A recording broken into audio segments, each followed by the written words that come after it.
Well, hey, welcome back to the Next Gen podcast. We're so excited that you're here, and I am thrilled to have Dave and Monica on today with me to talk about a super important topic around families and athletes and how that impacts everybody. We've had Dave on this podcast before, and good friend from decades ago. Don't really want to admit that, but that's how old we are. No. Did you say decades for real? I did say decades. Yeah. Wow. Yep. But Dave is one of the professors with Youth and Family Ministry at Lubbock Christian University, and another professor is on with us today, Monica Williams, and she is involved over in the exercise sports science department and teaching some classes, and they've both been involved in sports and athletics with families for many, many years. So thanks for being on the podcast with me, you guys. Absolutely. Thanks for having us. Thank you. Appreciate the opportunity. Yeah. I'm going to turn my phone off. I'm terrible, Jeff, because I've had a phone for decades, as you said, but I can't use it. There we go. Yep. Very good. Step one. Step one. So you guys, why don't we start here? Talk about, we'll get around to talking about your book for sure, but why sports, why athletics? What are you seeing in the next generation these days and their families that's led you to be involved in this whole neck of the woods? Well, she's pointing to me. I know you can't see this. She keeps doing this. Off screen. We're going to have a lot of fun. I'm glad this is video. Yes. The very beginning of the book says this: competitive athletics is broken. So we're incredibly competitive people. We've been involved as coaches, as players. We still are involved in sport, but we've kind of lost the purpose of sport, and our families are paying for it. Literally out of their pocketbook. Yes. But the emotional toll on students, and we just saw too much of the carnage not to push back on it. Yeah, that's where we both connected. We were speaking the same language in a lot of ways and translating for parents what's going on with my athlete. And so whenever you read the book, it's really a call to parents. Like, okay, we recruited all of these kids into sport. If you look at the long-term athlete development plan, which we'll get into later, we recruit them with fun, with friends. But and then quickly, fun is pretty much filleted and sidelined for skills development, mental, just developing this IQ around sports. So that's where we really connected. Like, okay, parents, okay, guardians, okay, coaches, okay, athlete. As the performers in this, you have agency too. You need to be part of this conversation. And literally the other day, I don't even know if she knows this. It was, I was eating dinner Monday night. Today is Tuesday. So 2 days ago, 1 day ago, yesterday. Crazy. Anyway, so 6-year-old flag football. I'm meeting with a police officer, and he goes, "My son's 6-year-old flag football. Can I tell you what's going on?" I'm like, "Yes, Coach Fraze in the house here. They're yelling at the kids." And he goes, "Is this right?" I'm like, "No, it's not." I mean, what does a 6-year-old know about flag football? And they're jumping on them, making them do things that you do for a high school team. And we've just gone too far. Yes. Yep, for sure. Yeah, you guys, I was thinking about this, and what a great topic, and so many families around our church and in Colorado and every state for sure. But I'm just thinking about the families that we are connected with, schedules and finances and all the things which impacts the weekend and worship services and schedule, all the and I was having a flashback, so I'm this old. I grew up in a small town in Michigan. I was a 3-sport athlete. I went on and played some college basketball. And you know what? I love the transition between the sports. I didn't play one. I didn't start playing one when I was 5 years old. My parents didn't take me on a competitive thing. And I got away with it. And it worked, 30, 40 years ago. So, what's changed over time? What, as you guys have studied this and written about it now, what has changed that's caused us to go into a whole different crazy space? I think anything that you put value in, you're willing to invest in, and things that become culturally popular in a hurry, You see, you just follow the money kind of thing. Yeah. That just sport in general, its global impact is estimated upwards of, the last stats that I saw was about $442 billion. Wow. Just the global impact of sport.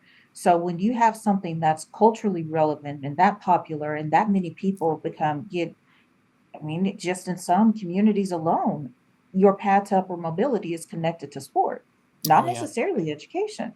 So, and whenever we start talking about these things, it's a whole series of things that have Mm. changed, but it's where we place value. We will invest time, we will invest energy, but all that comes at a cost. It comes at a very high cost, and some families are paying that premium right now. And I talk about adult peer pressure. So, Mm. you know, at the end of the day, knowing, college coaches and how they recruit, DNA is DNA. We would not have been able, she's a much better athlete, but if people of my size and your size, we don't get recruited, and not even to NAIA schools anymore. We know how to build athletes. We know how to eat. We know how to train. Mm. And one of the things I'll brag about her, it's an interesting story of how we even started writing, but I was her content expert for her dissertation. And she did the first Division II NCAA research. Mm. And what we're finding out is kids are foreclosing their actual identity development for athletic identity. Mhm. So let's think of some of the greats. Michael Phelps. All he's ever known is how to swim. He's been doing that for so long. So when he got through winning medals, he goes off the rails. And he'd be the first one to tell you didn't know who he was. Right. And so the adult peer pressure part is they're thinking, well, if I put my kid in this right camp or put him in the right environment, then they're going to be that student that could go to the next level. And the fact of the matter is, and being in this for a long time, there's still DNA. The kids have it or they don't. But our families, I'm going to say something really crazy here. You can back me up. Our families are so wanting their kids to have an advantage that they're very susceptible to coaches that come in and say, I can train your kid on the side, or I can get them a scholarship. It is a racket. And so we've known coaches who say, hey, Jeff, you want to play on Monica's team? Well, Monica's the D1 athlete. You're not. But I'll say to the recruiter from a D1 school, can you go tell Jeff you're looking at him? Mm. They're not looking at you. They're taking your $2,500 to say that they're looking at you. Now, there are legit, and when you talk about this, if your kid's good, they do need to play perhaps on a select or something, but not to the crazy out of balance thing that some of our families are doing. Yeah. Yep. And we're just susceptible to that. Adult peer pressure is real. Well, just very quickly, when Fraze touched on the adult peer pressure and just the vulnerabilities there. So anything, again, we start hyper investing in, that's the thing that's, kids are pretty savvy. They know what gets their adults' attention, the adults in their lives' attention. And if it's sports and all the conversation and all this feedback, so let's just make it real personal as people of faith. You say Jesus is important until he bumps up against practice. Right. Or he bumps up against this travel team. Now let's just also qualify this. It will seem our hypocrisy knows no bounds. Right. We love sport. We're just highlighting the areas where, okay, we are missing the mark. But that identity piece is huge, because if adult is saying, and all of the feedback into an athlete is sport, performance, and there's no mention of identity outside of sport. Well, you've already told them and given them permission what they need to invest in, and that's athletic identity. Right. Well, the part that he was talking about, the foreclosure piece, it's easy to foreclose if I have something to maintain it. The issue is when nothing is maintaining that identity. Sport is gone because I was deselected, I was cut, or I'm injured, or my eligibility is up. Everyone's time in competitive sport is terminal, just to be real. You're only going to jump so fast, jump so high and run so fast for so long. Right. So then what are they left to do? Dude, The you said identity. deselected. That sounds so awful, doesn't it? Well, that's what they call it, phrase in the Deselective. I just research. wondered. Just We're speaking here the on truth, you know? a national podcast, and Well, you're deselected. I defined it. You were cut. I am Yeah. deselected. Yes. And I'm going to need ibuprofen just to get out of the chair later on. You know, That I'm deselected. stop being personal, Jeff. That's Yeah. such a true statement right there. Right. So, you know, you guys are steeped in the research on this stuff. I just know a little bit, probably to be too dangerous. But, you know, what parents hear, what families hear, from what I hear is, well, yeah, but if my daughter has a lot of opportunity to get a soccer scholarship, then we're going to crank it out from elementary age all the way through so she can get the college scholarship. But then she burns out her sophomore year in high school. So true. How are you seeing this play out? Well, we had one of the neatest parts of the book, Jeff, is the very end. We have a robust end matter because we have pro athletes, college athletes, high school athletes, high school, pro, college coaches, all this, parents, elite athletes. and they're all speaking and they're Yeah. saying the same thing we said in our chapters. So to your point, if a kid has talent, then I'll talk about Trent Grisham, who's in the book. Trent Grisham was interscholastic athlete. He had one select team. He came back and played for his school. He plays for the Yankees. We knew he was going to be special when he was a freshman, but his parents talked to the scholastic coaches to say which team's best and talked about balance. If a kid's good, you're going to know it. Mm-hmm. And so her kids, I'll brag about them. Her kids are going to be natural track athletes. We're talking incredible. And they've been asked to be a part of select track things. Hmm. But her and her husband decided we're not going to do that.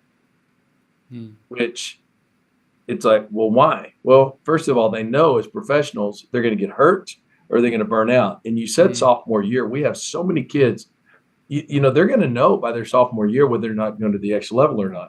Yeah. But we have kids quitting sport because it's not ROI. They're not return on investment. And they're missing out on being part of a team, being part of the grit and the grind, why we do sport and the benefit of sport, because all of a sudden it's like, well, I can't get an investment. But here's what I was going to say. One coach said this: if you take the same thousands of dollars you've been spending for your kids' select experiences, and again, have fun one season, but all these travel teams, guess what's going to happen?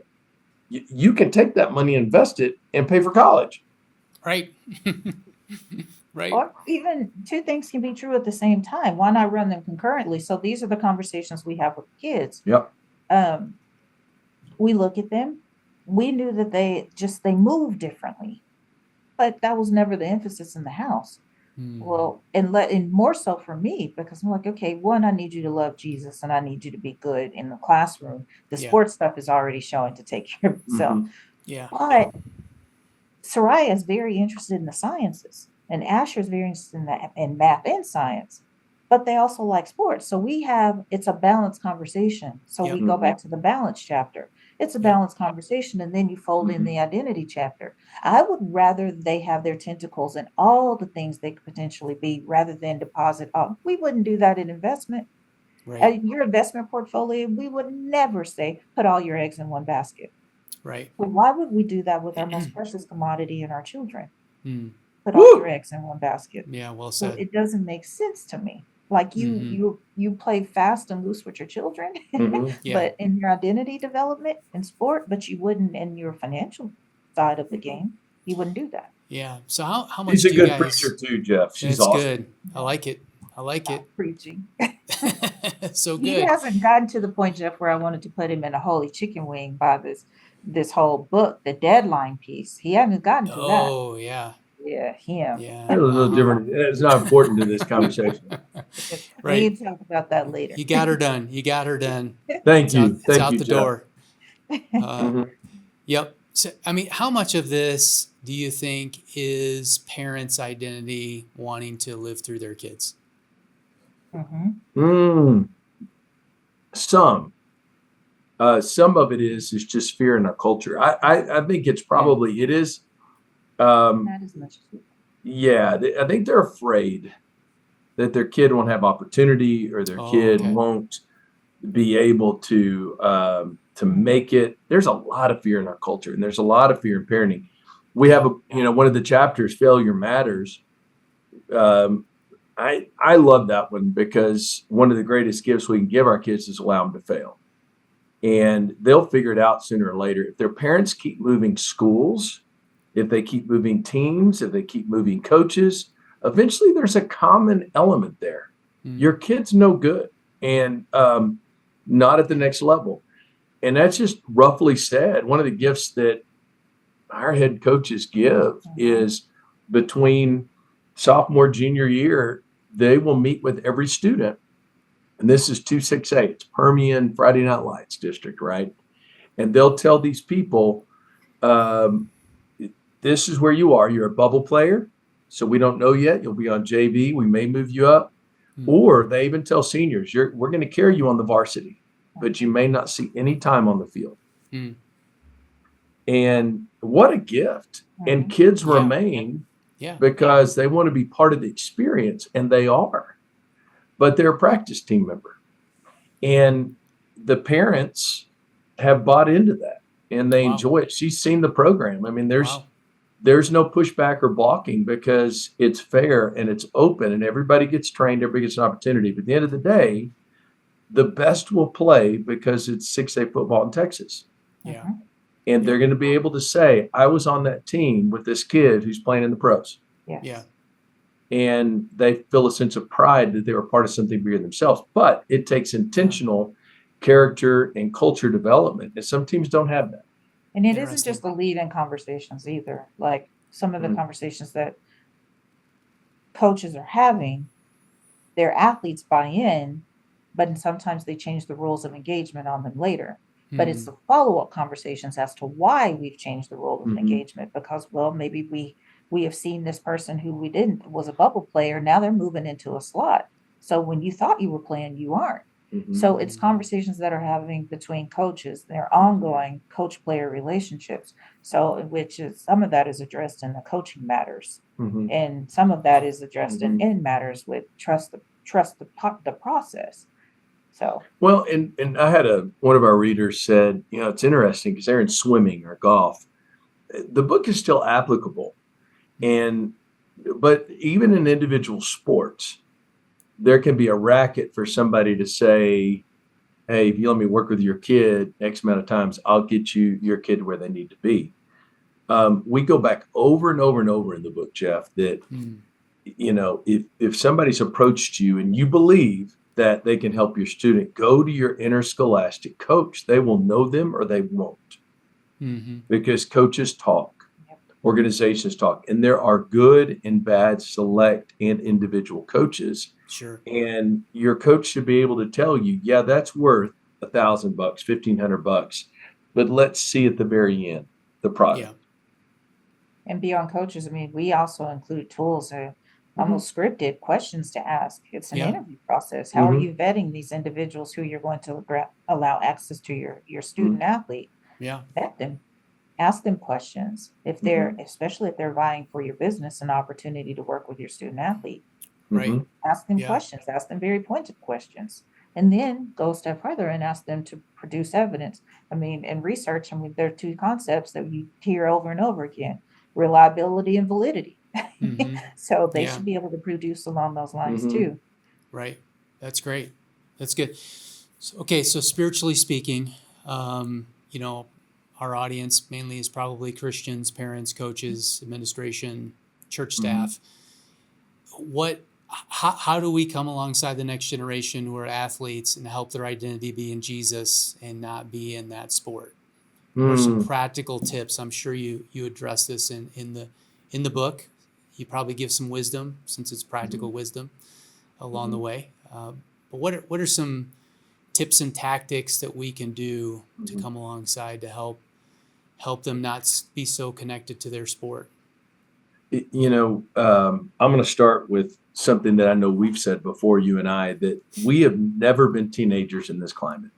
We have been adults, Yeah. but our world is not their world. And so the pressure is different and the expectations are different. It's always expected a lot, but Yep. if we want them to be, and this is one thing, just an understanding, if they're leaders at church, they're going to be leaders on their team. And instead of making that a polarized type of decision, we talk about balance. And I'll give you an illustration of that if you want a second. But the idea about mission, back when I was in Fort Worth, we realized that Wednesday nights are no longer sacred. Sunday mornings still are, even with select. But Sunday morning, Wednesday nights, because we have so many schools with so much interest, you'll have volleyball, football, and we're not even talking about band yet, which is a whole still competitive. Right. That's a whole different, that could be worse in Texas than any other sport, to be honest. It's crazy. And they give you PE credit. That's a whole different, Wow. podcast. Yeah. But it's a mission field. So if a kid, we realized half of on Wednesday nights, our attendance down is 15%. We had to change our thinking to say, okay, how do we come alongside them, have our adults meet them where they are? We rechanged an entire budget where we gave our adult leaders, hey, here's some money, go to that game and be in the audience and notice them, not just the players who are the stars, but everyone, because if they're leaders at church, they're going to be leaders there. So one of it, we help, just change the idea that this is a mission field. So let's suppose you are a select person and you're gone on a Sunday somewhere. Well, why not grab a bunch of families together and on a Sunday morning, have a neat little communion service before whatever event starts? Yeah. Be missional. That changes stuff. Yeah, I'd want them in my programming. And now, but to go back to balance is if you have a really good player, and I'm talking too much, so she gets to talk more, but the first chapter, every chapter has a story to it. And I don't want to totally expose him, but the guy who is the family that we talk about in Balance Matters, he reports to Bill Gates. Okay. Both of his kids were great baseball players. And he was also my head deacon. And spirituality, like Monica was saying, is very significant to them. But their kids were on one select team. So they made a deal. When is my kid pitching? Okay, well, we're going to get through pitching. We're driving them to camp. We will pick them up on the last night of camp, but we're pitching the second game, and we'll see you there. And they didn't take no for an answer. And the coach is like, okay, we'll take that.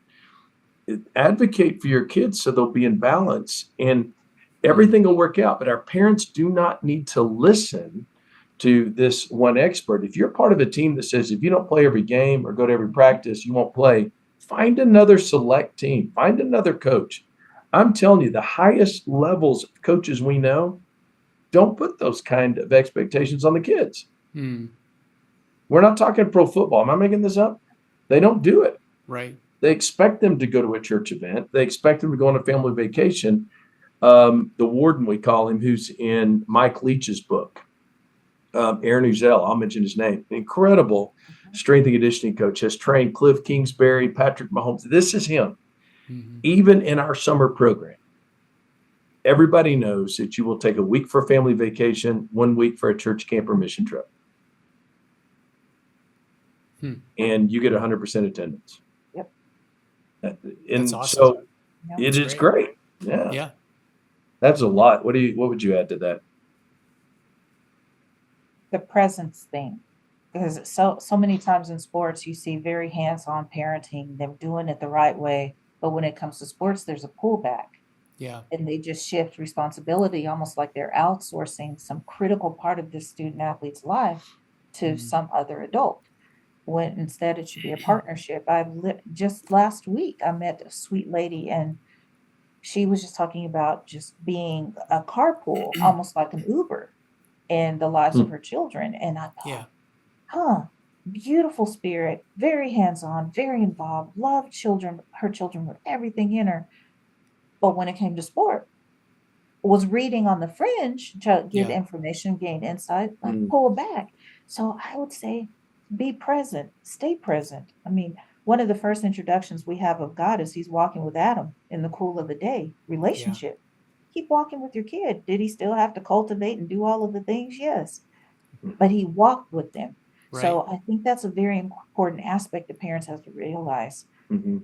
Even if they're on a sports journey, a competitive sports journey, they still can't outsource that. They have to walk with it.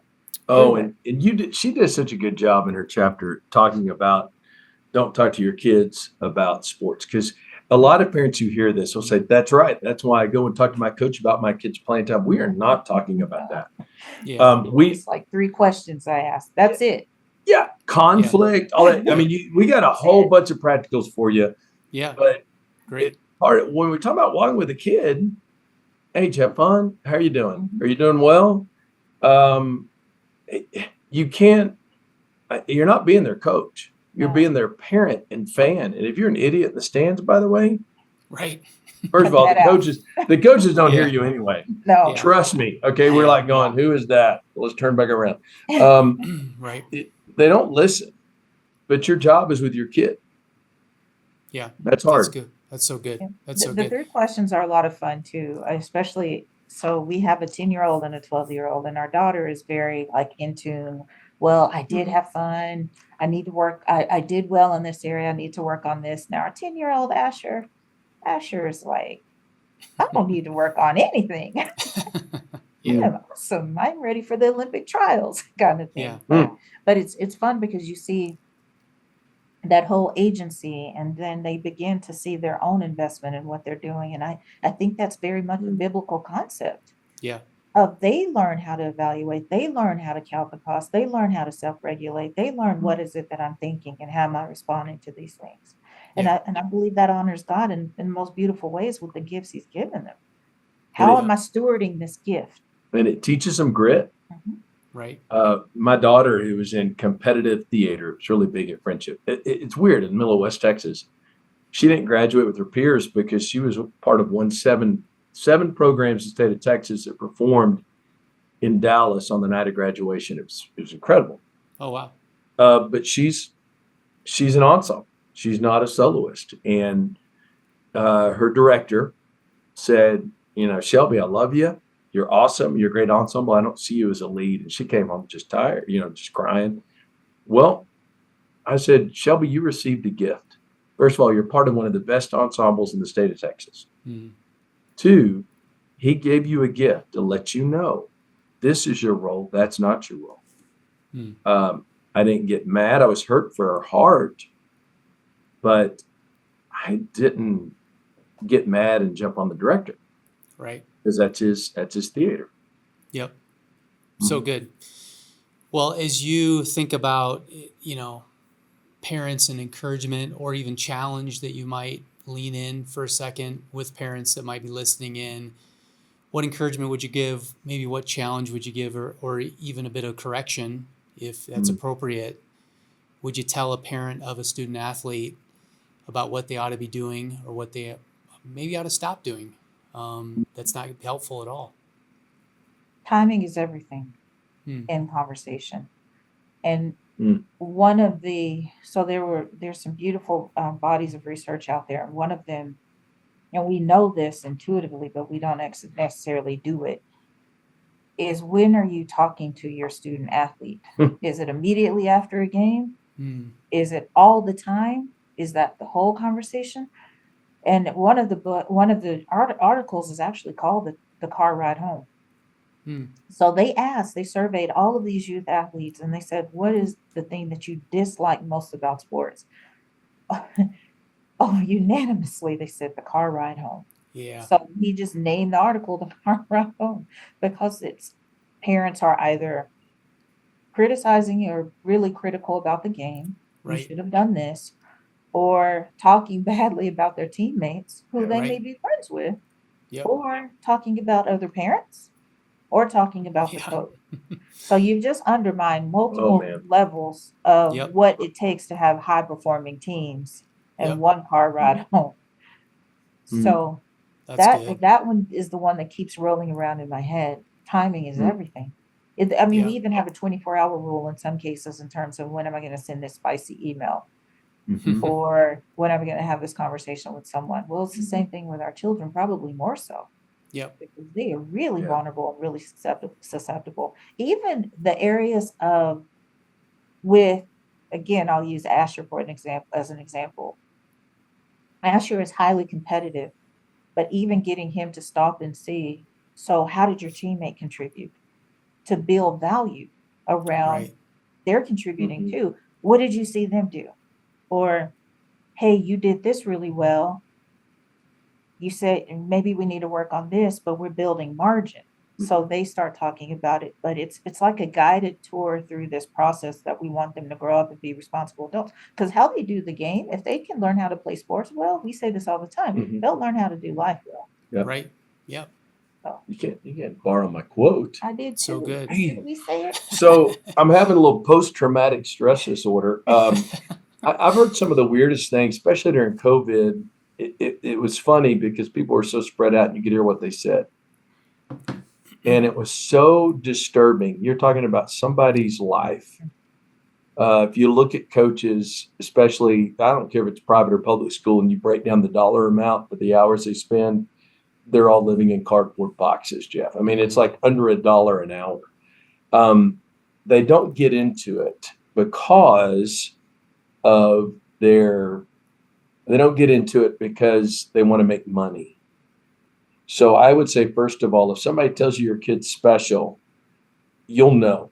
I mean, all summer long, I work in an academy where I'm watching and seeing talent, and we're like, that kid right there is in 8th grade. He's as big as a high school kid. He's from Alabama. We will see him on Saturday. You can see talent, but you can also see heart. And so when we give out awards for best camper and stuff like that for a football academy, it's not necessarily the biggest kid. It's also those who have the attitude and effort. There are those intangibles that if a kid is good, people are going to find him. So everybody relax a little bit, right? Support your coach. If the coach is bad, if it's a bad program, you'll know. And we talk about how to walk through that as well. Yeah. But I'll go back to failure. Your kid has it or they don't. And if you keep moving them to school and blame it on the kid, blame it on their opportunity, this isn't a good coach. Just take a deep breath and realize your kid's 5'5". He's not 6'9" power forward. So you're not going to be able to do that in basketball. Yep. It's not the pool temperature or the swim coach the reason why your kid's so slow. Okay. Right. So it's both things. So one is that being realistic. The other is if you do have an athlete that is elite and they are going to go to the next level, you be sure that they're teammates.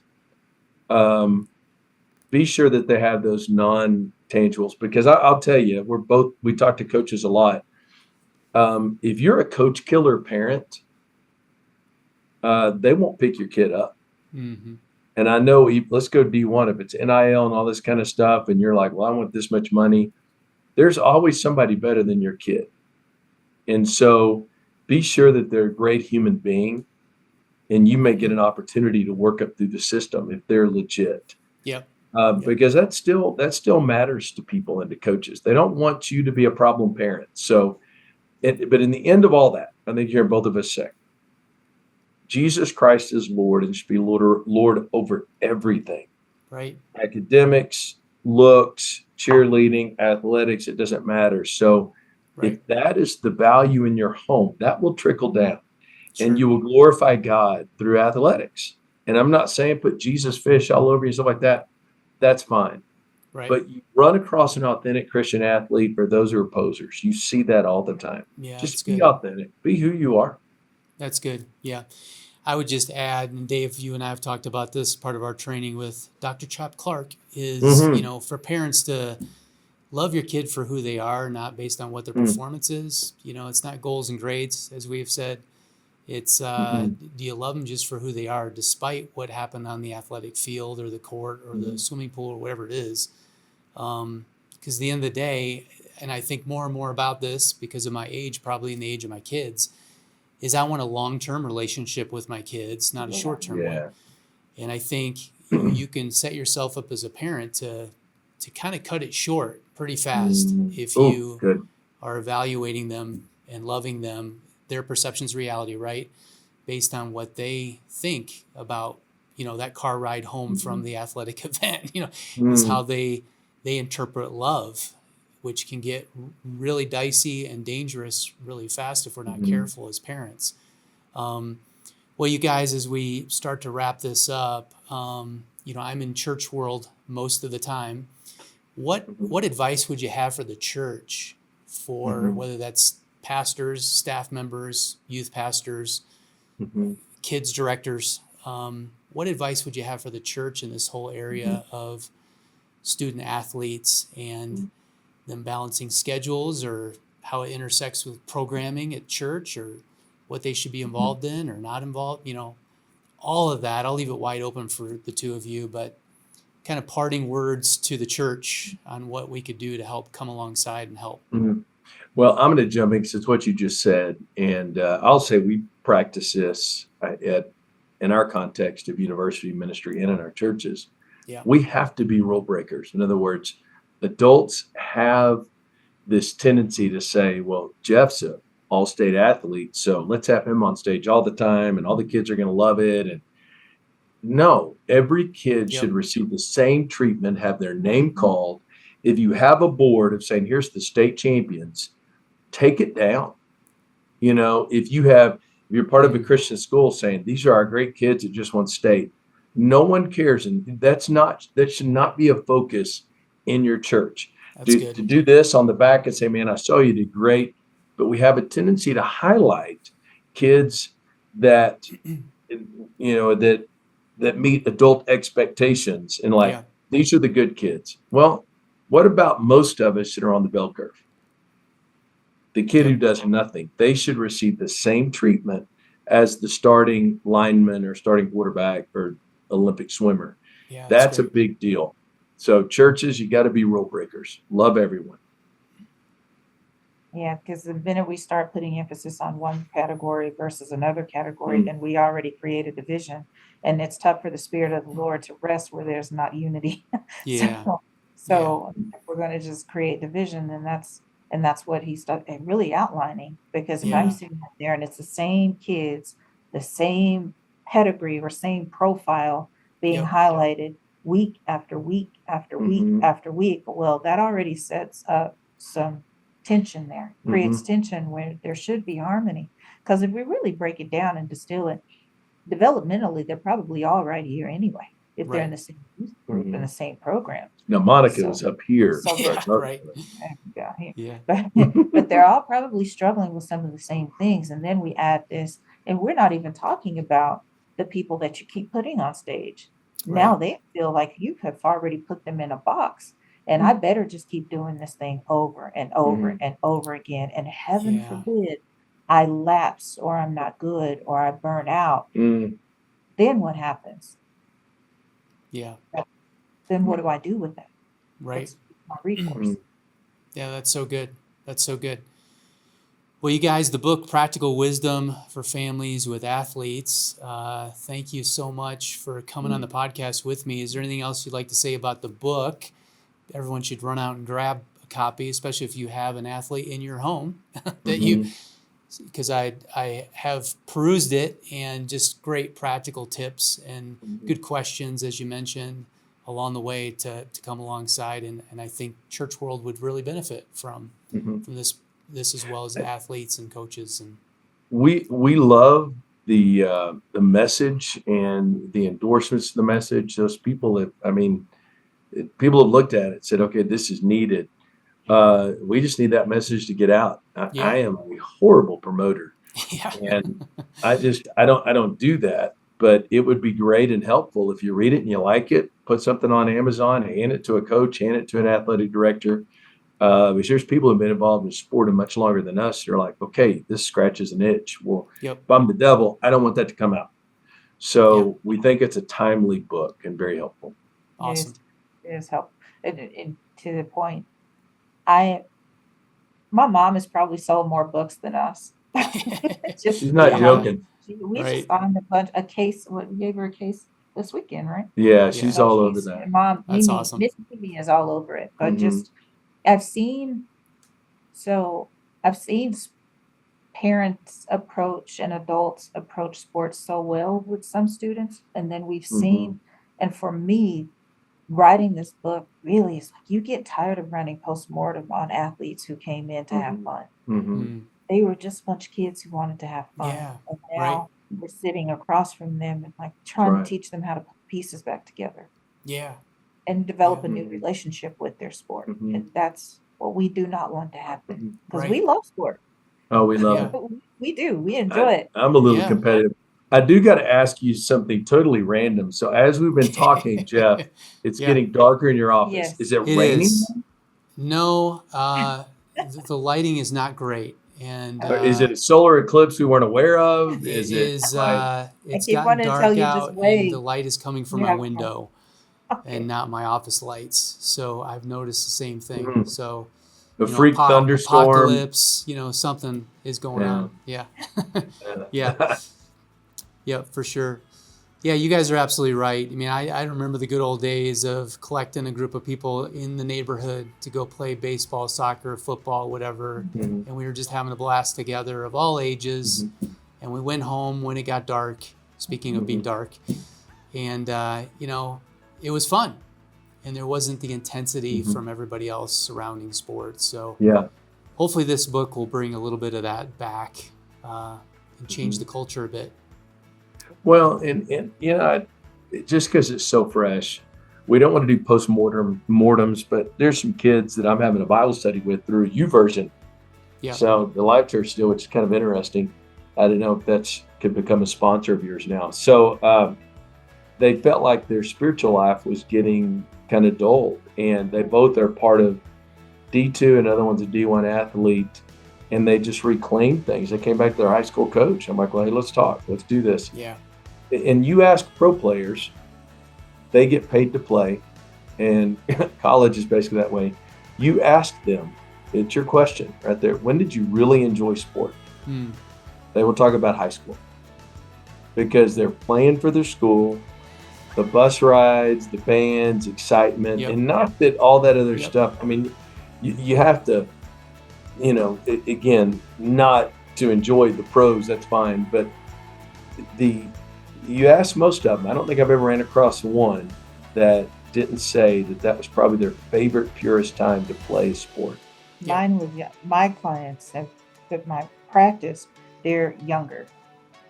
So when you start asking them, Mhm. like they go, not that they're younger, but like in age chronologically, but Mhm. they're like 20 somethings and they are like probably 4, 5 or Mhm. 6. Right.